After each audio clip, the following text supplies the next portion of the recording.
All right, guys, how's it going? Welcome back in Around the Diamond Baseball Podcast, episode 11.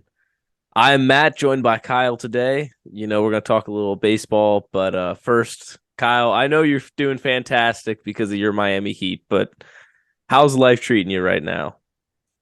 Oh man, it's great. I love it. My Yankees are starting to turn it around. And my Heat, they're shocking everybody right now. I love it. Take us there 22. That's all I gotta say. Um, yeah, but I'm great. How about you, Matt? I've been doing pretty good. I'm enjoying this weather. I'm ready for the extended weekend. I know that's still a week from today, but I'm ready for it already. But yeah, just uh, just vibing, enjoying life. So can't complain about anything. And yeah, let's just dive right into it. We won't bore you with our life stories anymore or what's going on in our lives too much. Um, Yankees and Mets, they've been surging as of late. I believe the Yankees are 8-2 in their last 10. I think, Found that. and yeah, Mets are 7-3 then, I think. But we'll start out with your Yankees. Swept the Reds this past weekend.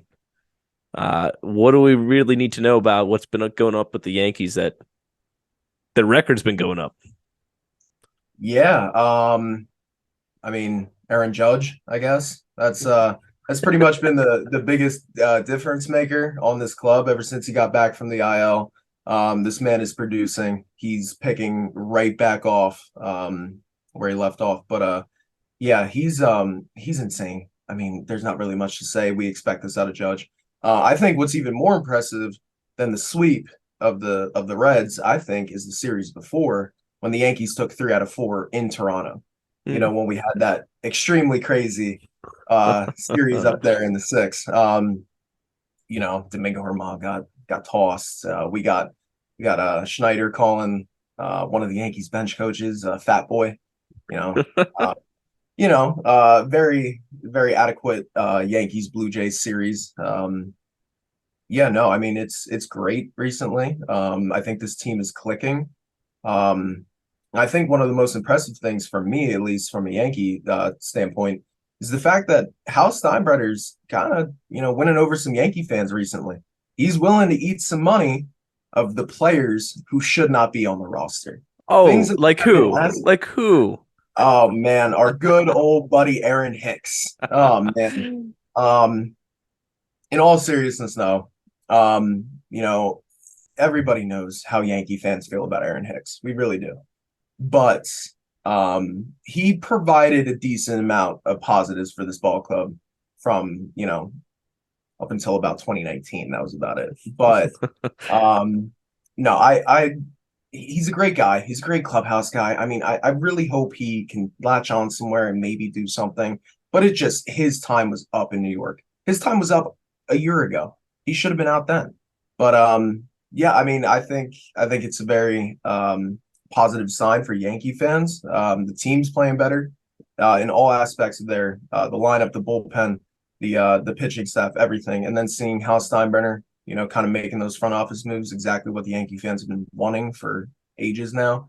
It's nice to see.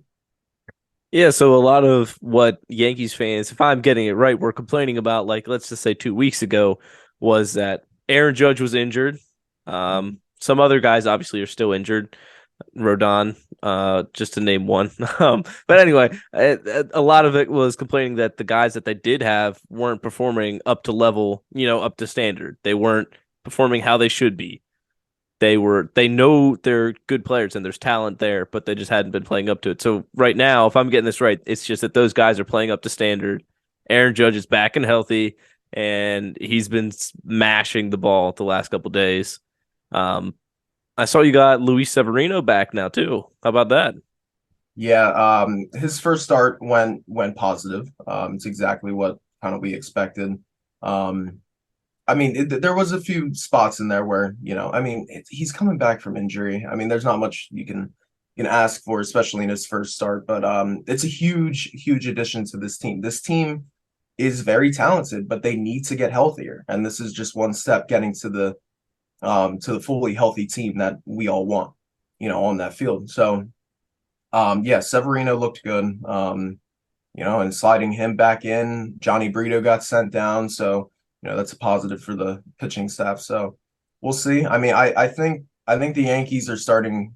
I mean, as you said, this team is finally playing up to standard, and having these injuries come off the IL, gradually more and more. I feel like this team is going to be where they want to be.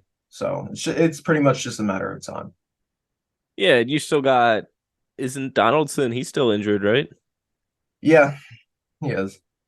He Maybe he he now had a setback because, if I'm not mistaken, he cut himself with a kitchen knife. Um, I'm not entirely sure if he was cooking dinner, maybe opening up a package. I don't know what it was, but yeah. So he has a setback for a little bit. So, but as far as I'm concerned, he's on track back. So we'll see.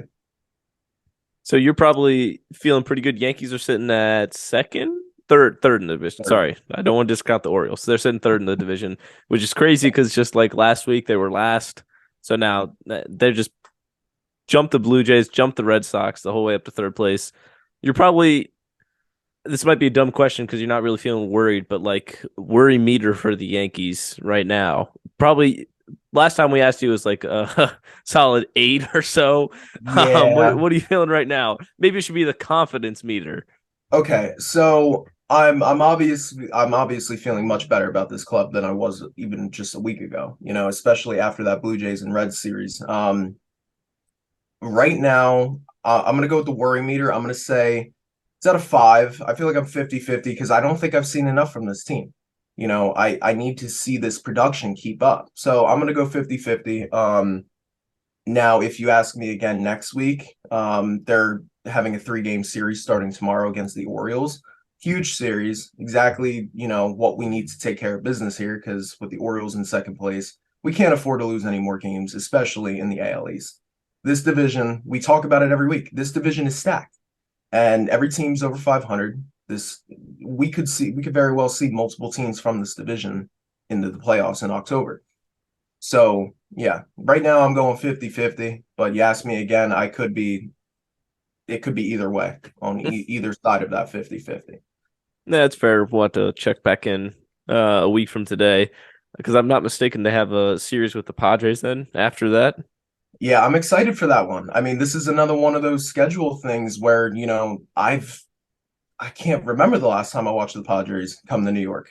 I mean, that's kind of crazy, seeing an NL team coming to New York to, I think it's a 3-game set too. So, seeing this ball club come over and all the expectations around them and what's going on in San Diego right now, I think it's going to be a very good series. I'm very excited for it.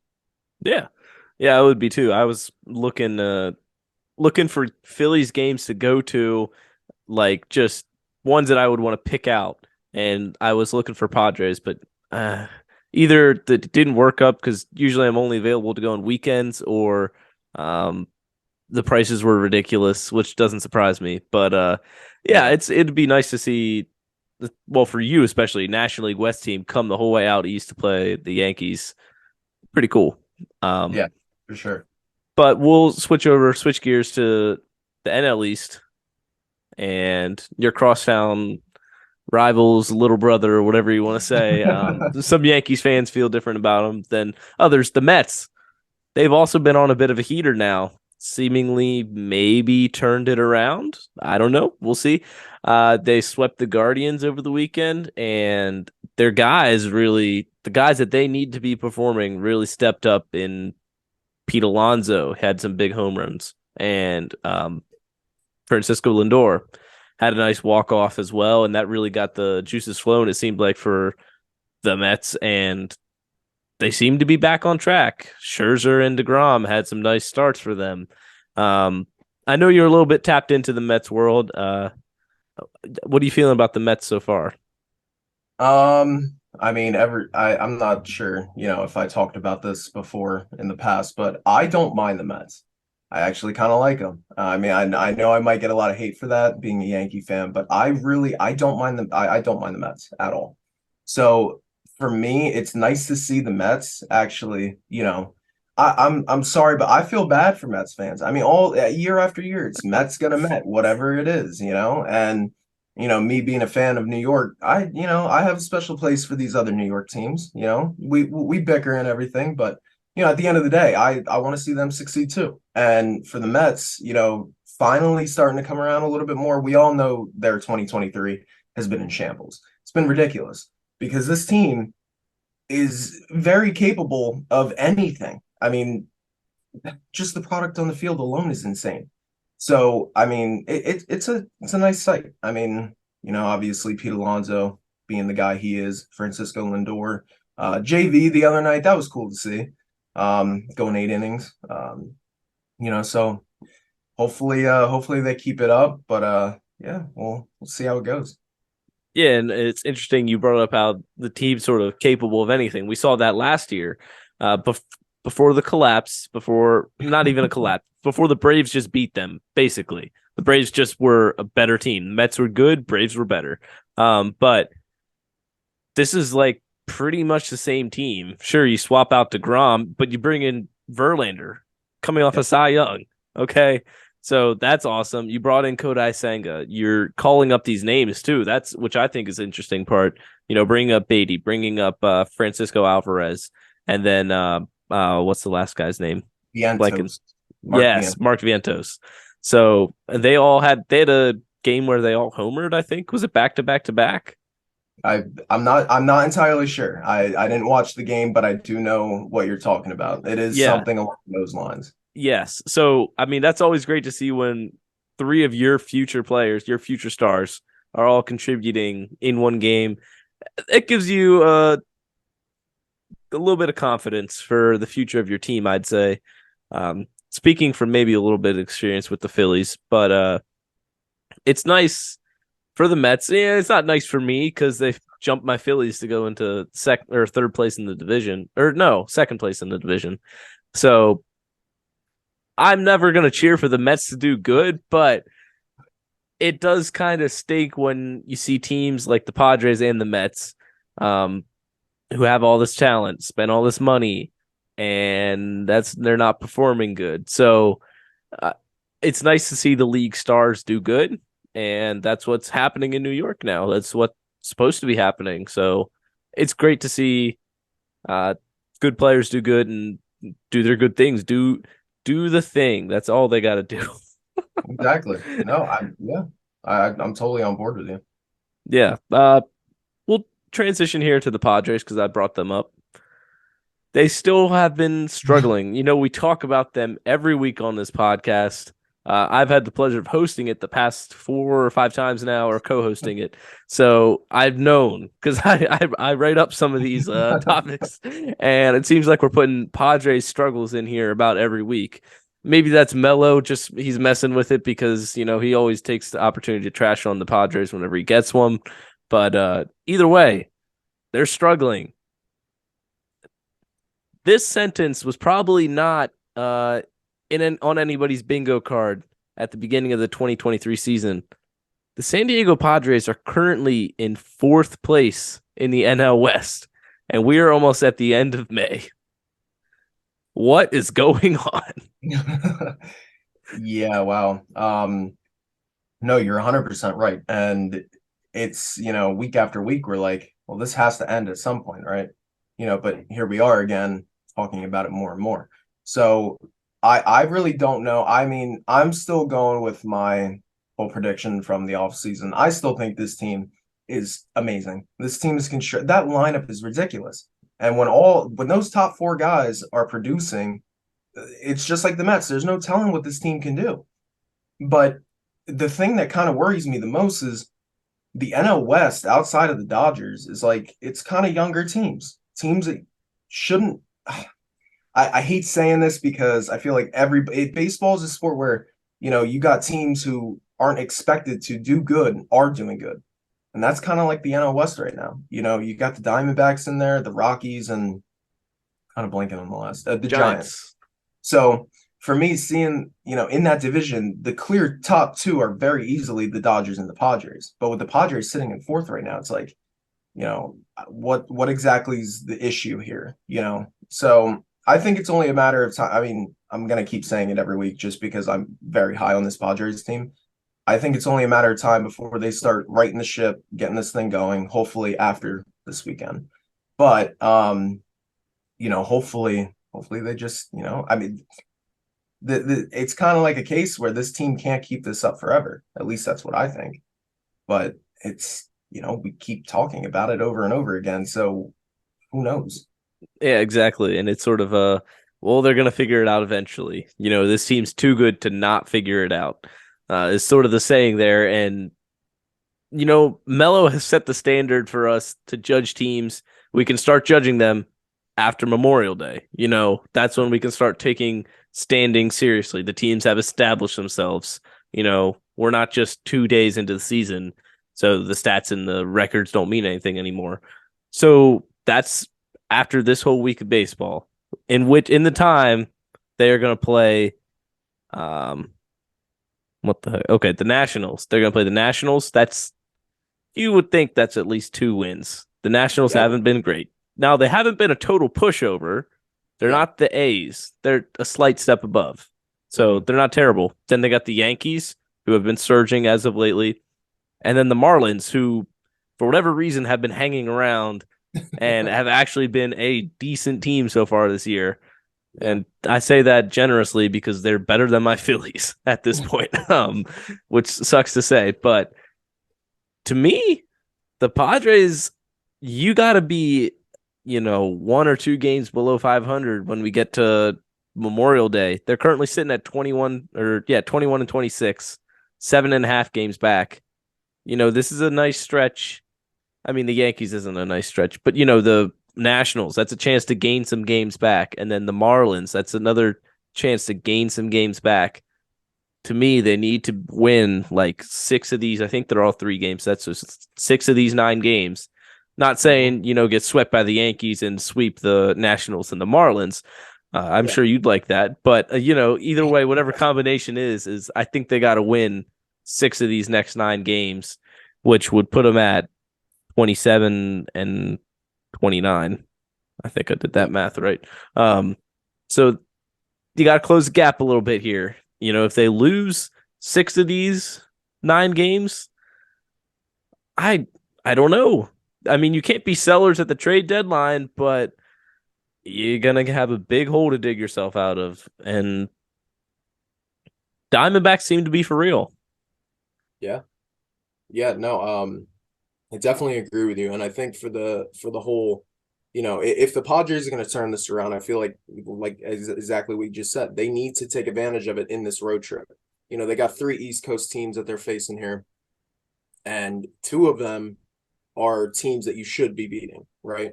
Especially if you're the Padres. And the Yankees are a team right now where the Padres are very capable. If they play to their full potential, they could very, very well go into New York and sweep the Yankees right at home. And that's not just, that's coming from a Yankee fan. I feel like the Padres are that good. And if they don't take at least 6 of these games, I mean, that's what my magic number was too. I feel like 6.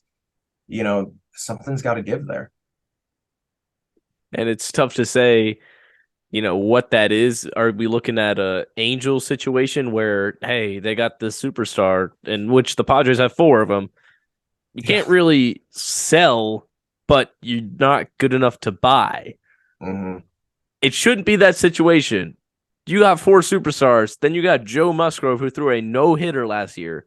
You got you Darvish in your rotation. You got Blake Snell, who won a Cy Young in your rotation. You should be better than this. Not to You are a mention you got Josh Hader closing out games for you too. Yeah. You I got mean, a top 3 closer in the league, top 2, depends who you ask, top 1.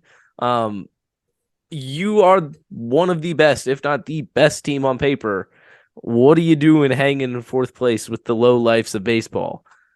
I'm I'm confused. And it's their offense has been abysmal. Like we put out a graphic not that long ago. I think it was runs scored or something, and they were in the same tier as the Nationals and the A's. And it's like, what are you doing down there? You have mhm. these 4 elite offensive superstars. Tatis isn't known for his defense out in right field now. He's known for being an explosive offensive player. Machado, he's known for both ends of the ball, but he's an elite offensive player. Bogarts, that's the one thing you can uh, dog him for. His defense isn't the best. He's known for being an offensive player, and he's been the best of the four so far. Yeah. Um, and Juan Soto, we haven't seen those same Juan Soto. I think No. he's been a little better, but he's not anywhere close to Nationals calling him the best hitter ever, Juan Soto. No, and that's another thing that concerns me about the Padres is the fact, I mean, as you just said, Juan Soto is coming around a little bit more. He still leads the league in walks, you know. I mean, he's a walk machine. That's what he is. But the thing with Juan Soto is he's not nearly as good as what he was with Washington. And he's on a contract year. So, you know, that ties into the deadline too. Because it's like obviously the deadline, you're not out of the race, but that's when you need to buckle down and start winning games when it comes to, you know, September and so forth and so on. Or August, September. So it's like that's the time that you start getting ready for the postseason. And if this team is still treading around where they're at right now, you never know what's going to happen, especially with Soto in a contract year. And I don't know. I mean, this team shouldn't be where it's at right now. But I mean, I guess we can still say the argument of, well, it's still early in the season, blah, blah, blah. But I mean, with a team like this, there's no reason why you should even be in the conversation. Yeah, exactly. Do your business.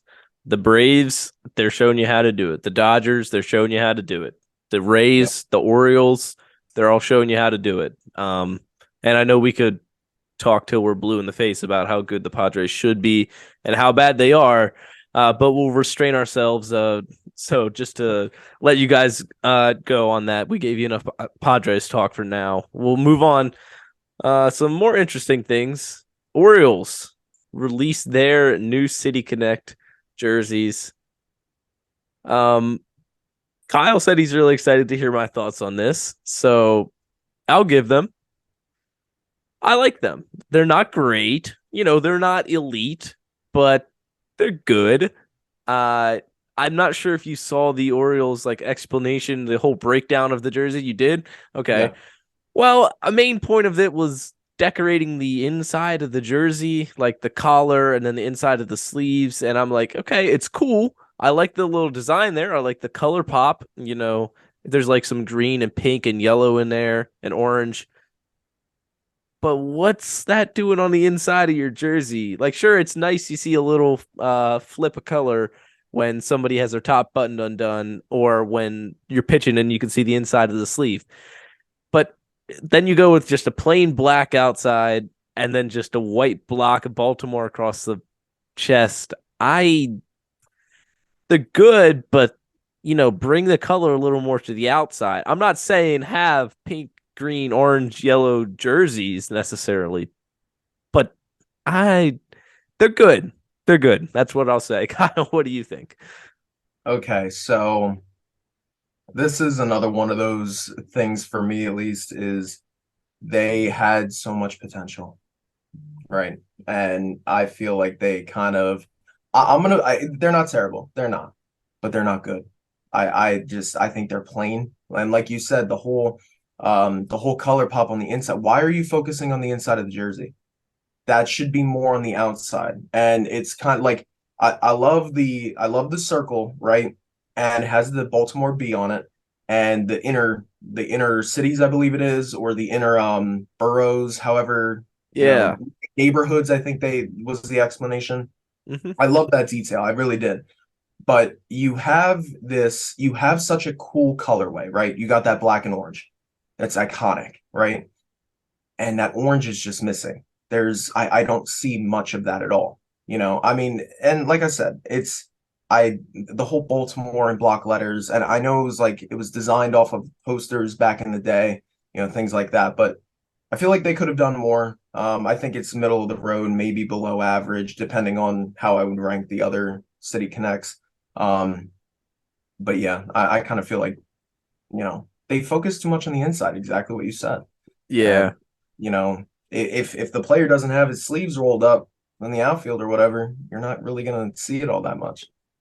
No, I agree, and I have to give a shout out to somebody. I'm not sure which post it was. It was either a post announcing their City Connect jerseys and all that, but somebody had commented on Instagram they should have just went with Old Bay themed jerseys, with the whole crabs being pretty popular in Maryland there.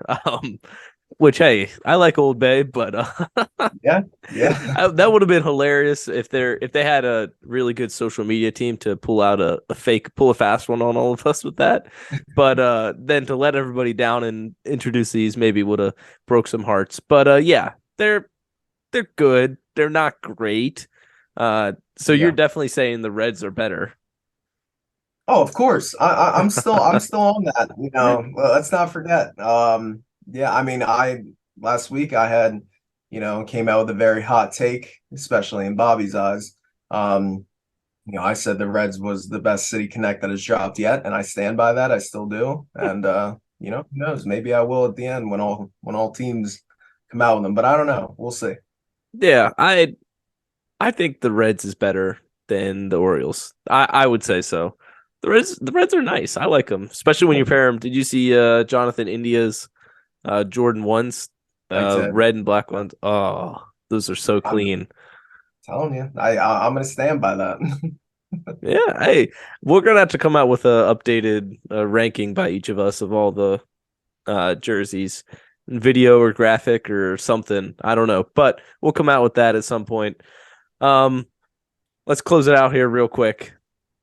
MLB attendance has been up lately. And these numbers by some for official Major League Baseball numbers. Nobody just made these up. I promise you that. Um, the weekend attendance was approximately 1.5 million. It was over. It was 1,500,000, 518,016. You know, that's pretty good. And they said it's the highest weekend in April or May since 2017. That was the juice ball year. I think so. Yeah. but, That was a but year yeah, of something. That was yeah, a year of everything. yeah.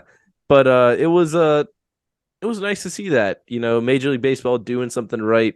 And I was listening to Colin Cowherd today, actually. And if you listen to Colin Cowherd ever, or a lot of the people at FS1 or ESPN, they never talk baseball unless something bad or really, really good is happening.